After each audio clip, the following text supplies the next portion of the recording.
Welcome to Tanaka in 3, 2, 1. Changing minds. Change is hard. We tend to push and push, persuading and pressuring to no avail. Jonah Berger, who wrote the book The Catalyst, has another way. He says generating change is not about being more convincing or a better persuader. Instead, it's about being a catalyst, changing minds by removing roadblocks and lowering the barriers that keep people from taking action. Here are some of the recommendations by Jonah to lower barriers. Number 1, provide a menu and allow people to pick the path. Let them choose how they get where you are hoping they'll go. For example, potential hires know that they're supposed to negotiate, so almost regardless of what they're offered, they usually ask for more. One way to deal with this is to give candidates the trade-offs. An extra week of vacation is equivalent to $5,000 less salary. Letting potential hires choose which dimension is more important makes them feel like they have more of an active role in the process, and hopefully satisfies their need to negotiate. It's providing a menu, a limited set of options from which people can choose. Number 2, ask, don't tell. Questions shift the listener's role. Rather than thinking about the reasons they disagree with a statement, listeners are occupied with a different task, figuring out an answer to the question, how they feel about it, or their opinion.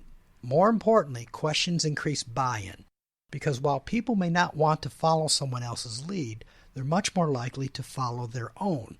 The answer to the question isn't just an answer, it's their answer. And because it's their own personal answer, it's much more likely to drive them to action. Number 3, highlight a gap.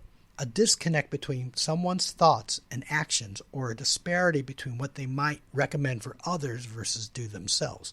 In a Stop Smoking campaign, a boy and a girl barely over 10 years old pulled out cigarettes from their pockets and politely asked smokers for a light.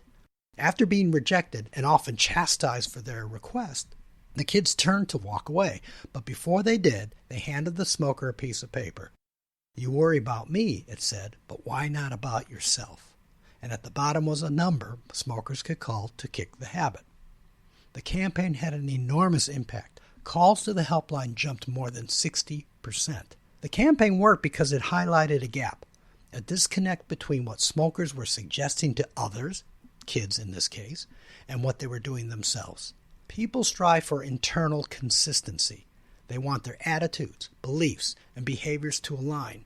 Consequently, when attitudes and behaviors conflict, people get uncomfortable, and to reduce this discomfort, people take steps to bring things back in line. You want to generate change? Remove roadblocks and lower the barriers. Take action, make a difference. You want more? Check out www.lancetanakagroup.com.